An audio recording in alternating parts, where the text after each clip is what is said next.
Hello everyone! Welcome to my channel guys uli. Maraming salamat sa inyo guys. Ang ituturo ko sa inyo ngayon kung paano gumawa ng nikomaki. Sa loob ng beef, itong beef na pang shabu-shabu ha, ay itong rice. Itong rice. Kung may mabibili kayo, kaya pwede yung rice, Japanese rice, bibiligin nyo lang pahaba. Pwede nyo, ibig sabihin maki, i-roll on natin dito, okay? Kung makakabili kayo nito ng, yung molded, mas maganda. Lagyan nyo lang siya ng rice. Tapos, ito yung rice, ito yung mold ng, magagawa ka ng sushi. Yung sushi na parang fresh, yung bilog na ganun. Yung maliit lang siya, na raw fish sa ibabaw. Ito siya. Dala ko to galing ng Japan, nung patuloy. So, gagawin natin siyang, i-roll natin dito sa beef, shabu-shabu beef, tapos igigisa natin. Yan ang tinatawag na nikomaki onigiri. Nikomaki nigiri. Okay? Nikomaki onigiri. So, gayon, timplahan nyo natimplahan ko na yun siya, asin, tapos garlic powder, tapos paminta. Yan, natimplahan ko na yan siya. So ngayon, habang nagpapainit tayo, gagawa tayo guys ng sauce nito. Okay? Ang sauce na ang ginamit ko rice is Japanese rice, okay? Kasi talagang kung Japanese cook ka, mas maganda talaga ang Japanese rice. So, ang gagawin ko is, gagawa ko ng sauce. Yan. 1 tablespoon ng sugar and 2 tablespoon ng soy sauce. 1, 2. And 2:2, 2 tablespoon ng mirin. Matamis yan eh. And 2 tablespoon ng osake. Now, gawin natin mga, 2 tablespoon. 2 rin siya. Ngayon, guys, advice ko sa inyo, lagyan nyo siya ng sesame oil. Mix nyo, ha? Mix nyo lang. Tapos, lagyan nyo siya ng sesame oil.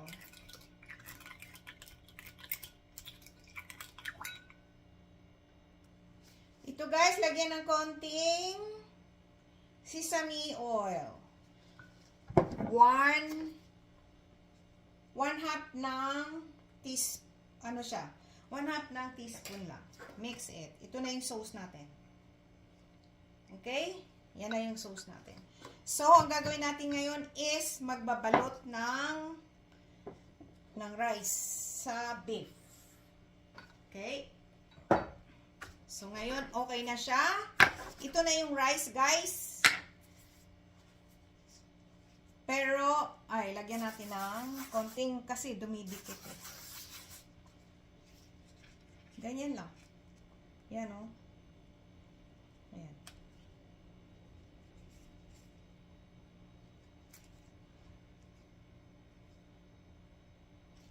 Yan. Ito na yung rice. So, magbabalot na tayo ngayon ng ibalot mo dito sa karne. Itong, medyo, tingin tayo ng medyo malapad-lapad. Okay? Ibabalot nyo siya sa karne. Manipis. Manipis masyado, no? Pero, kasi, wala akong mabibiling medyo makapal-kapal eh. Yan. Balot nyo lang. Here we go. Medyo, hanap tayo ng medyo, yan, malapad. Ito malapad na. Yan, balot nyo lang siya. Ganyan. Ganyan. Ganyan ang pagbalot. Okay? Balot nyo lang siya. Wait lang. Guys, tingnan nyo, ganyan, oh. Ganyan ang paglagay ng kanin doon sa moldy. And, i-press nyo lang sila, idiin nyo ganyan. Hindi nyo ng ganyan. Yan. Okay? Ayan na. And,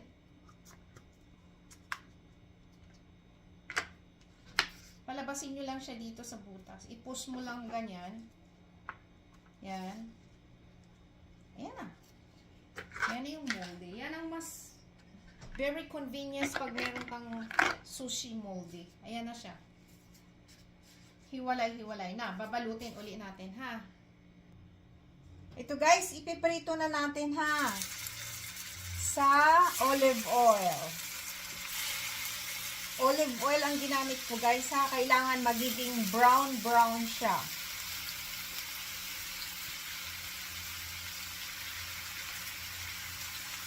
So, dito kayo magtimpla uli ng kaunting ano lang, asin, and garlic powder,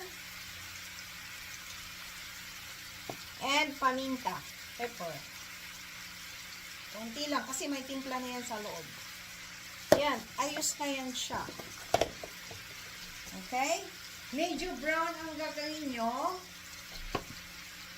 Yan, ito yung sauce natin, guys. Pero yung sauce natin, lagyan natin ng honey. Alam naman, mahilig ako sa honey. Para ang lasa niya, professional. Okay?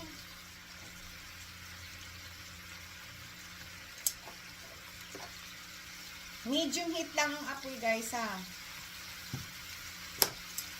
Pag tignan. Pag medyo brown niya, baliktarin nyo, ha. Okay, babalikan ko kayo. Guys, tingnan nyo, oh, ganyan, ha. Yan. Medyo brown siya, di ba? Tapos babaliktarin nyo. Madali lang siya lutuin, guys. Alam nyo kasi, yung kanin luto na yun sa loob. Okay? Balikan ko kayo ulit. Tapos nabaliktad na natin kanina, pero yung gilid hindi pa masyadong brown. So, pati yung gilid iba-brown na. Parang ganito siya. Oh. Okay? Yung gilid, hindi pa luto. Yung beef. So, patatayuin natin siya sa gilid. Para yung gilid niya ay luto rin. Okay?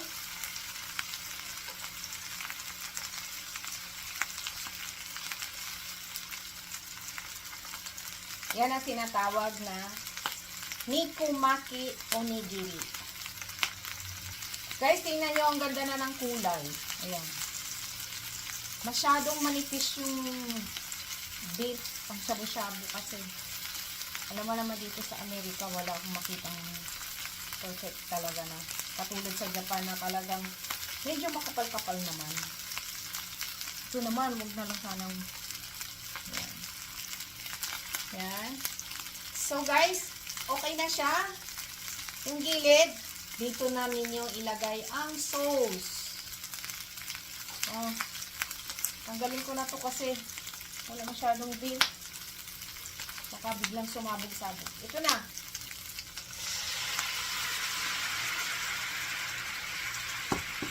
Yan. Okay. Ngayon, pakukuluan nyo na yan. Guys.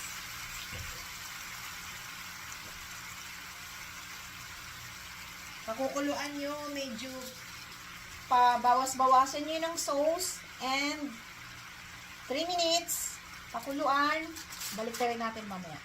Okay? Okay guys, babalik na rin natin, ha. Yan, ganyan na. Huwag naman sanang bumuka.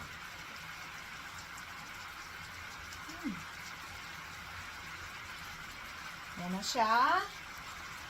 Baliktarin natin para yung sa ibabaw magkaroon siya ng mag-absorb yung sauce dyan. Okay? Yan. Okay na ang nabasag yung isa. Okay lang.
16 na siya.